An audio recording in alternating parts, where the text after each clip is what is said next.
നമ്മൾ ഡിസ്കസ് ചെയ്യാൻ പോകുന്നത് ഡെൻമാർക്കിലോട്ടുള്ള വർക്ക് വിസിനെ കുറിച്ചിട്ടുള്ള കുറച്ച് കാര്യങ്ങളാണ്. അപ്പോൾ കുറേ ആളുകൾക്ക് ഇതിനെക്കുറിച്ചിട്ടുള്ള ഡൗട്ട്സും കാര്യങ്ങളൊക്കെ ഉണ്ട്. അപ്പോൾ ഇങ്ങനെ ഒരു വീഡിയോ ഞാൻ എസ്പെഷ്യലി എനിക്കിപ്പോൾ ഈ ഒരു ആഴ്ച തന്നെ ഒരുപാട് കോളുകൾ വന്നിട്ടുണ്ടായിരുന്നു. ഇപ്പോൾ റീസെൻ്റായിട്ട് ഈ ഒരു മന്തിനകത്ത് തന്നെ ഒരുപാട് പേര് അതേപോലെ തന്നെ ഓഫർ ലെറ്റേഴ്സും കാര്യങ്ങളൊക്കെ അയച്ചു തന്നിട്ടുണ്ടായിരുന്നു. അപ്പോൾ എനിക്ക് തോന്നി ഇതിനെക്കുറിച്ചിട്ട് കുറച്ചൊരു കാര്യങ്ങൾ പറയണം. അതേപോലെ തന്നെ ഈ ജോബിനെ കുറിച്ചിട്ടുള്ള കൂടുതലായിട്ട് ഡീറ്റെയിൽസ് നിങ്ങളോട് എത്തിക്കണം എന്നുള്ള കാര്യങ്ങൾ. അപ്പോൾ അതുകൊണ്ടാണ് നമ്മൾ ഇങ്ങനെ ഒരു വീഡിയോ ചെയ്യാനുള്ള പ്രധാനപ്പെട്ട ഒരു കാരണം എന്ന് വെച്ചാൽ അത് എസ്പെഷ്യലി നമുക്ക് നിങ്ങളൊരു കാര്യം മനസ്സിലാക്കുക. നിങ്ങൾക്ക് ഏതൊരു കൺട്രി ആയിക്കോട്ടെ, ഇപ്പോൾ ലക്സംബർഗ് ആയിക്കോട്ടെ, ഡെൻമാർക്ക് ആയിക്കോട്ടെ, യൂറോപ്പിൽ ഏതൊരു കൺട്രി ആയിക്കോട്ടെ, നിങ്ങൾക്ക് അവിടെ അങ്ങോട്ട് ഷിഫ്റ്റ് ചെയ്യണമെന്നുണ്ടെങ്കിൽ തീർച്ചയായിട്ടും ഒന്നുമില്ലെങ്കിൽ നിങ്ങൾ സ്റ്റഡീസിന് പോവുക, അല്ലെങ്കിൽ പറഞ്ഞ പോലെ നിങ്ങൾക്കൊരു എംപ്ലോയറെ കയ്യിൽ നിന്ന് ഒരു ഓഫർ ലെറ്റർ കിട്ടണം, ഒരു ജോബ് കൺഫേം ആയിട്ട് കിട്ടണം എന്നുള്ളതാണ്. അപ്പോൾ ഈ ജോബ് കിട്ടുക എന്നുള്ള കാര്യങ്ങൾ കുറേ ആളുകൾക്ക് ഡൗട്ടാണ്. ഈ ജോബിന് എങ്ങനെ അപ്ലൈ ചെയ്യണം, അതേപോലെ തന്നെ ഏതൊക്കെ സൈറ്റാണുള്ളത്, കൊടുത്തു കഴിഞ്ഞാൽ ജോബിന് കിട്ടുമോ, ഇങ്ങനെയുള്ള ഒരുപാട് ഡൗട്ട്സുകളും കാര്യങ്ങളും. അപ്പോൾ നിങ്ങൾ ആദ്യം തന്നെ മനസ്സിലാക്കുക, ഡെൻമാർക്കിൽ നമുക്ക് ജോബ് ഓഫർ കിട്ടാൻ വേണ്ടിയിട്ട്, ജോബ് കണ്ടെത്താൻ വേണ്ടിയിട്ട് നിങ്ങൾക്ക് ഒരുപാട് ജോബ് പോർട്ടൽസ് അവൈലബിൾ ആണ്. അപ്പോൾ അതിനകത്ത് തന്നെ നമ്മൾ നിങ്ങൾക്ക് റെഫർ ചെയ്ത് തരാനുള്ള ഒരുപാട് സൈറ്റ്സുകളുണ്ട്. അപ്പോൾ ഇന്നത്തെ വീഡിയോക്കകത്ത് ഞാൻ അങ്ങനെ ജോലിക്ക് നോക്കുന്ന ആളുകളുണ്ട് എന്നുണ്ടെങ്കിൽ നിങ്ങളെപ്പോലുള്ള ആളുകൾക്ക് അപ്ലൈ ചെയ്യാൻ പറ്റുന്ന ഒരുപാട് സൈറ്റ്സുകളാണ് ജോബ് ഇൻഡെക്സ്, അതേപോലെ തന്നെ വർക്കിംഗ് ഡെൻമാർക്ക് .dk, അതേപോലെ തന്നെ ലിങ്ക്ഡിൻ, graduateland.com. അപ്പോൾ ഇങ്ങനെയുള്ള വെബ്സൈറ്റ്സുകൾ എന്താണ് തീർച്ചയായിട്ടും നിങ്ങൾക്ക് ജോബിന് വേണ്ടിയിട്ട് അപ്ലൈ ചെയ്യാൻ വേണ്ടിയിട്ട് യൂസ് ചെയ്യാവുന്നതാണ്. അതേപോലെ തന്നെ ഏതൊക്കെ സെക്ടേഴ്സിലുള്ള ജോബാണ് എസ്പെഷ്യലി ഡെൻമാർക്കിൽ അവൈലബിൾ ആയിട്ടുള്ളത് എന്നാണ്. എസ്പെഷ്യലി അവൈലബിൾ ആയിട്ടുള്ള ജോബ്സ് എന്ന് പറഞ്ഞാൽ IT ഫീൽഡാണ് മെയിൻലി കറൻ്റ് അവൈലബിൾ ആയിട്ടുള്ളത്. Engineering field, IT softwares, engineering field, അത് മെക്കാനിക്കൽ, ഇലക്ട്രിക്കൽ, ഇങ്ങനെയുള്ള ഫീൽഡുകളാണ് എസ്പെഷ്യലി വരുന്നത്. പിന്നെ ഹെൽത്ത് കെയർ സെക്ടേഴ്സിന് ജോബ്സ് അവൈലബിൾ ആണ്, എസ്പെഷ്യലി ഡോക്ടേഴ്സ്, നഴ്സസ്. അപ്പോൾ ആളുകൾ ചോദിക്കുന്നത് അതിന് നിങ്ങൾക്ക് ലാംഗ്വേജ് വല്ലതും വേണം. അപ്പോൾ എസ്പെഷ്യലി നിങ്ങളൊരു കാര്യം മനസ്സിലാക്കുക, ഈ ഹെൽത്ത് കെയർ സെക്ടേഴ്സിനാകുമ്പോൾ ഡാനിഷ് ലാംഗ്വേജ് അവർ ചില സെക്ടേഴ്സിൽ അവർ മസ്റ്റായിട്ട് ചോദിക്കുന്നുണ്ട്. അതേപോലെ പിന്നെ വരുന്നത് ഗ്രീൻ എനർജിയാണ്. ഗ്രീൻ എനർജി റിലേറ്റഡ് വരുന്ന ജോബ്, ലൈഫ് സയൻസസ്, ഇങ്ങനെയുള്ള കാറ്റഗറൈസ് ചെയ്തിട്ടുള്ള ജോബാണ് മിക്കതും അതിനകത്ത് വരുന്നത്. അപ്പോൾ ഡെൻമാർക്കിലോട്ട് മൂവ് ചെയ്യേണ്ടപ്പോൾ നിങ്ങൾക്ക് മനസ്സിലായിട്ടുണ്ടാവും ഈ സെക്ടേഴ്സിലുള്ള ജോബ്സൊക്കെയാണ് റീസെൻ്റായിട്ട് അവൈലബിൾ ആയിട്ടുള്ളത്.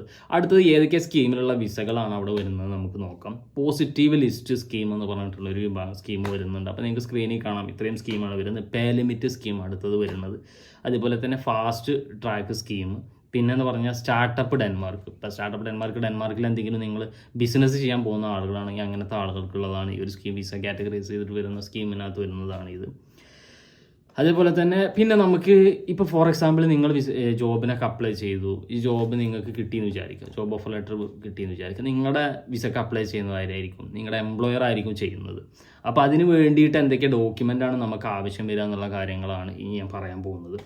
അപ്പോൾ അതിനകത്ത് എംപ്ലോയർ ആയിരിക്കും നമ്മുടെ ആപ്ലിക്കേഷൻ, അതുപോലെ തന്നെ ആപ്ലിക്കേഷൻ ഫോമും കാര്യങ്ങളൊക്കെ ഫില്ല് ചെയ്യുന്നത്. അപ്പോൾ അവർക്ക് വേണ്ടതെന്ന് പറഞ്ഞാൽ നമ്മുടെ പാസ്പോർട്ട് വേണ്ടി വരും, അതേപോലെ തന്നെ നമ്മുടെ എംപ്ലോയ്മെൻറ്റ് കോൺട്രാക്റ്റ്, അതേപോലെ തന്നെ വർക്ക് എക്സ്പീരിയൻസ്, അതിൻ്റെ ഡോക്യുമെൻറ്റ്സ് കാര്യങ്ങൾ എല്ലാം ഇതിനകത്ത് നമുക്ക് വേണ്ടി വരും.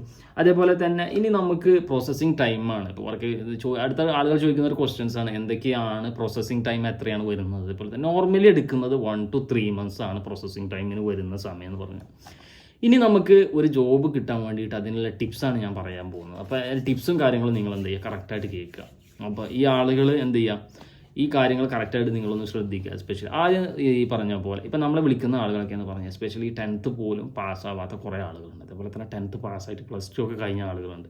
എസ്പെഷ്യലി ആളുകളോട് എനിക്ക് പറയാനുള്ളത്, നിങ്ങൾ എന്ത് ചെയ്യുക, നിങ്ങളുടെ ഇംഗ്ലീഷ് കുറച്ചൊന്ന് ഇമ്പ്രൂവ് ചെയ്യാൻ നിങ്ങൾ ശ്രമിക്കുക എന്നുള്ളതാണ്. ഇപ്പോൾ അതിനകത്ത് കുറേ കോഴ്സസും കാര്യങ്ങളൊക്കെ അവൈലബിൾ ആണ് ഇങ്ങനെ പോകാനുള്ളവർക്ക്. അപ്പോൾ അതിനൊക്കെ താല്പര്യമുള്ള ആളുകളാണ് തീർച്ചയായിട്ടും. ഇപ്പോൾ ഇംഗ്ലീഷൊക്കെ ബേസിക് നിന്ന് കുറച്ചൊരു അഡ്വാൻസ്ഡ് ലെവലിലേക്ക് കുറച്ചും കൂടെ ഒന്ന് ഇമ്പ്രൂവ് ആക്കണം എന്ന് ആഗ്രഹമുള്ള ആളുകൾ എന്ത് ചെയ്യുക, നിങ്ങൾ കോൺടാക്ട് ചെയ്യുക. അപ്പോൾ ഞാൻ നമ്പർ കൊടുക്കുന്നുണ്ട്, ആ നമ്പറിൽ കോൺടാക്ട് ചെയ്ത് കഴിഞ്ഞാൽ നിങ്ങൾക്ക് അതിനുള്ള കോഴ്സസും നമ്മൾ തന്നെ പ്രൊവൈഡ് ചെയ്യുന്നുണ്ട്.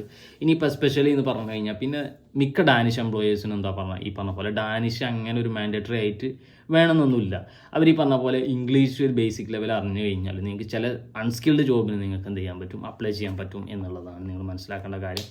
പിന്നെ നല്ലൊരു CV പ്രിപ്പയർ ചെയ്യുക എന്നുള്ളതാണ്. CV നിങ്ങൾ എസ്പെഷ്യലി പ്രിപ്പയർ ചെയ്യുമ്പോൾ ഡാനിഷ് ഫോർമാറ്റ് തന്നെ പ്രിപ്പയർ ചെയ്യുക. അനാവശ്യമായിട്ടുള്ള കാര്യങ്ങൾ CV നിങ്ങൾ ഒഴിവാക്കുക, ഇല്ലാത്ത എക്സ്പീരിയൻസ്, അതേപോലെ തന്നെ നിങ്ങൾക്ക് ഹോബികൾ, ആവശ്യമില്ലാത്ത സാധനങ്ങളാണ് ഈ ഹോബികളൊക്കെ. കുറേ ആളുകൾ ഈ CVയിലൊക്കെ ഹോബികളൊക്കെ വെക്കാറുണ്ട്. അപ്പോൾ അങ്ങനത്തെ കാര്യങ്ങളൊക്കെ എന്ത് ചെയ്യുക, നിങ്ങൾ റിമൂവ് ചെയ്ത് കളയുക എന്നുള്ളതാണ്. പിന്നെ നിങ്ങൾ ചെയ്യേണ്ടതെന്ന് പറഞ്ഞാൽ ഡാനിഷ് എംപ്ലോയേഴ്സിന് മാക്സിമം ലിങ്ക്ഡിൻ പ്രൊഫൈൽസ് ഉണ്ട്, അതേപോലെ തന്നെ ഫേസ്ബുക്ക്, ഇതുപോലുള്ള മീഡിയങ്ങളിലൂടെ നിങ്ങൾ തീർച്ചയായിട്ടും ഇതുപോലുള്ള കമ്പനീസ് ഐഡൻറ്റിഫൈ ചെയ്യുക, അതിലോട്ട് അപ്ലൈ ചെയ്യുക എന്നുള്ളതാണ്. ഇനി ജോലിക്ക് അപ്ലൈ ചെയ്യാൻ പറ്റാത്ത ആളുകൾ, ഇപ്പോൾ ഡാനിഷ് എംപ്ലോയീസിന് അല്ലെങ്കിൽ ജോബ് കണ്ടെത്താൻ പറ്റാത്ത ആളുകളാണെന്നുണ്ടെങ്കിൽ നമ്മളെ കോൺടാക്ട് ചെയ്ത് കഴിഞ്ഞാൽ അതിനുള്ള ഒരു എന്താ പറയുക സർവീസസ് നമ്മൾ പ്രൊവൈഡ് ചെയ്യുന്നുണ്ട്. ജോബ് അസിസ്റ്റൻസും കവർ ലെറ്ററും CV. അപ്പോൾ താല്പര്യമുള്ള ആളുകൾ താഴെ കൊടുത്തേക്കുന്ന നമ്പറിൽ നിങ്ങൾ കോൺടാക്ട് ചെയ്ത് കഴിഞ്ഞാൽ നിങ്ങൾക്ക് അപ്ലൈ ചെയ്യാനും അതിനുള്ള ഫോളോ അപ്പിനും കാര്യങ്ങളും നമ്മൾ ചെയ്തു തരുന്നതായിരിക്കും. അപ്പോൾ അതിനൊരു ചെറിയൊരു പേയ്മെൻറ്റും കാര്യങ്ങളും ഉണ്ടാവും. അപ്പോൾ താല്പര്യമുള്ള ആളുകൾ മാത്രം കോൺടാക്ട് ചെയ്യുക. അപ്പോൾ നമ്പർ ഞാൻ അവിടെ കൊടുത്തിട്ടുണ്ട്. അപ്പോൾ തീർച്ചയായിട്ടും ഇൻട്രസ്റ്റ് ആയിട്ടുള്ള ആളുകൾ എന്ത് ചെയ്യുക, നിങ്ങൾ വാട്സാപ്പ് നമ്പറിൽ കോൺടാക്ട് ചെയ്ത് കഴിഞ്ഞാൽ അതിനുള്ള ഡീറ്റെയിൽസും ഇൻഫർമേഷൻസും നമ്മുടെ സൈഡിൽ നിന്ന് തന്നെ നമ്മൾ പ്രൊവൈഡ് ചെയ്ത് തരുന്നതായിരിക്കും. അപ്പോൾ ഇൻട്രസ്റ്റ് ആയിട്ടുള്ള ആളുകൾ എന്ത് ചെയ്യുക, കോൺടാക്ട് ചെയ്യുക. അപ്പോൾ ഇതൊക്കെയാണ് നമുക്ക് പറയാനായിട്ട് വരുന്ന കാര്യങ്ങൾ. പിന്നെ തന്നെ ജോലിക്ക് അപ്ലൈ ചെയ്യേണ്ട രീതി എങ്ങനെയാണെന്നുള്ളത് ഈ വീഡിയോക്ക് നമ്മൾ കാണിക്കുന്നുണ്ട്. അപ്പോൾ തീർച്ചയായിട്ടും അത് അപ്ലൈ ചെയ്യാൻ പറ്റാത്ത ആളുകൾ നിങ്ങൾ അതും കൂടെ ഒന്ന് ഫുള്ളായിട്ട് കാണുക, നീ എങ്ങനെ അപ്ലൈ ചെയ്യണം. അപ്പോൾ അതിൻ്റെ ഒരു എക്സാക്റ്റ് ഒരു പിക്ചർ നിങ്ങൾക്ക് ഇതിനകത്ത് നിന്ന് മനസ്സിലാക്കാനായിട്ട് പറ്റും. അപ്പോൾ ഇതൊക്കെയാണ് നമ്മളിന്ന് വീഡിയോക്കകത്ത് പറയാനായിട്ട് ഉദ്ദേശിച്ച കാര്യങ്ങൾ. അപ്പോൾ ഗൈസ്, ഇതിനകത്ത് നമുക്ക് നോക്കാൻ പോകുന്നതെന്ന് വെച്ച് കഴിഞ്ഞാൽ എങ്ങനെ ജോലിക്ക് അപ്ലൈ ചെയ്യണം എന്നുള്ളതിനെ കുറിച്ചിട്ടാണ്. അപ്പോൾ നിങ്ങൾക്ക് ആദ്യം തന്നെ ഞാനൊരു സൈറ്റ് മാത്രമാണ് റെഫറൻസിന് എടുത്തേക്കുന്നത്, ജോബ് ഇൻഡെക്സ് എന്ന് പറഞ്ഞിട്ടുള്ളത്. അപ്പോൾ ഒരുപാട് സൈറ്റ്സുകൾ നമുക്ക് വേറെ റെഫർ ചെയ്യാൻ ഉണ്ട്. ജസ്റ്റ് റെഫറൻസിന് വേണ്ടിയിട്ട് മാത്രമേ നമ്മളൊരു സൈറ്റ് എടുത്തിട്ടുള്ളൂ. അപ്പോൾ അപ്ലൈ ചെയ്യാൻ വേണ്ടിയിട്ട് ആദ്യം നിങ്ങൾ കാണുന്ന ജോബ് സെർച്ച് എന്നുള്ള ഓപ്ഷനിൽ നിങ്ങൾ ക്ലിക്ക് ചെയ്ത് കഴിഞ്ഞാൽ അവിടെ നിങ്ങൾക്ക് ഒരുപാട് ഓപ്ഷൻസ് കാണാം. ഏത് കാറ്റഗറിയാണ്, എപ്പോൾ വന്ന ജോബാണ്, കാര്യങ്ങൾ, കമ്പനീൻ്റെ ഡീറ്റെയിൽസ് എല്ലാം നിങ്ങൾക്ക് കാണാം. അപ്പോൾ നമുക്ക് നോക്കുമ്പോൾ ഡൈനാമിക് സ്പ്രിൻ്റ് എന്ന് പറഞ്ഞിട്ടുള്ള കമ്പനിയിൽ അവൈലബിൾ ആയിട്ടുള്ള വേക്കൻസി. അപ്പോൾ താഴത്തോട്ട് വരുമ്പോൾ നിങ്ങൾക്ക് ഒരുപാട് വേക്കൻസികൾ കാണാൻ പറ്റും. IT റിലേറ്റഡ് ആയിട്ട്, health care sectors, engineering related ആയിട്ടുള്ള ഒരുപാട് സെക്ടേഴ്സ് കാണാൻ പറ്റും. അൺസ്കിൽഡ് ജോബും ഇതിനകത്ത് വരാറുണ്ട്. അപ്പോൾ അപ്ലൈ ചെയ്യാൻ ഇൻട്രസ്റ്റ് ആയിട്ടുള്ള ആളുകൾ ചെയ്യേണ്ടത്, നിങ്ങൾ ഈ സൈറ്റ്സിൽ ജസ്റ്റ് കയറുക. അതേപോലെ നിങ്ങളുടെ അപ്ഡേറ്റഡ് റെസ്യൂമേയും കാര്യങ്ങളും പ്രിപ്പയർ ചെയ്തിട്ടുണ്ട്, നിങ്ങൾക്ക് ഇവിടെ അപ്ലോഡ് ചെയ്യാനുള്ള ഓപ്ഷൻസും ഉണ്ട്. ഇപ്പോൾ സീ ദിസ് ജോബ് എന്ന് പറഞ്ഞാൽ ക്ലിക്ക് ചെയ്ത് കഴിഞ്ഞാൽ ആ ജോബിൻ്റെ വെബ് പേജിലോട്ട് പോകും. അവിടെ പോയി കഴിഞ്ഞാൽ നിങ്ങൾക്ക് കൂടുതലായിട്ടുള്ള ഇൻഫർമേഷൻസും അറിയാൻ പറ്റും. അവിടുന്ന് ഡയറക്റ്റ് അപ്ലൈ ചെയ്യാം. ഭയങ്കര എളുപ്പമായിട്ട് തന്നെ നിങ്ങൾക്ക് അപ്ലൈ ചെയ്യാനായിട്ട് പറ്റും.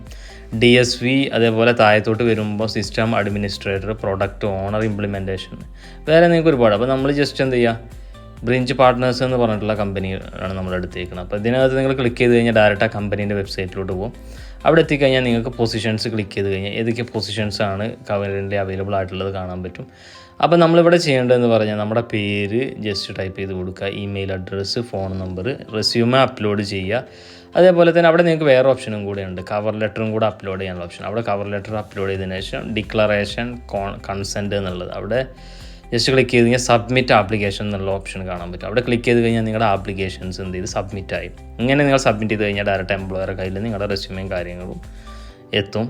അതേപോലെ തന്നെ നിങ്ങൾ നോക്കുക, നിങ്ങൾക്ക് പറ്റാവുന്ന ജോബാണോ, റിക്വയർമെൻറ്റ്സ് മാച്ച് ആവുന്നുണ്ടോ, അങ്ങനത്തെ ജോബിന് നിങ്ങൾ അപ്ലൈ ചെയ്യാം. അതേപോലെ തന്നെ CV കവർ ലെറ്ററും പ്രിപ്പയർ ചെയ്യാൻ അറിയാത്ത ആളുകൾ കോൺടാക്റ്റ് ചെയ്യുക. ഡാനിഷ് മോഡൽ നമ്മൾ ക്രിയേറ്റ് ചെയ്ത് കൊടുക്കുന്നുണ്ട്.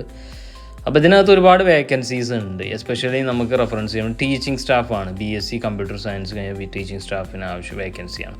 അപ്പോൾ അതിനകത്ത് പോകുമ്പോൾ നിങ്ങൾക്ക് കാണാൻ പറ്റും എന്തൊക്കെ റിക്വയർമെൻറ്റ്സ് ആണ് ടീച്ചിങ് സ്റ്റാഫിന്, അതൊക്കെ എന്തൊക്കെ റിക്വയർമെൻറ്റ്സ് ആണ്, ജനറൽ റിക്വയർമെൻറ്റ്സ് എന്തൊക്കെയാണ് വേണ്ടത്, അവരെന്തൊക്കെയാണ് അവർക്ക് അതിനുള്ള സ്കില്ലും ക്വാളിറ്റീസും അതിനകത്ത് വേണ്ടത്. അതേപോലെ തന്നെ എംപ്ലോയ്മെൻറ്റിൻ്റെ ടൈപ്പ്, കാറ്റഗറി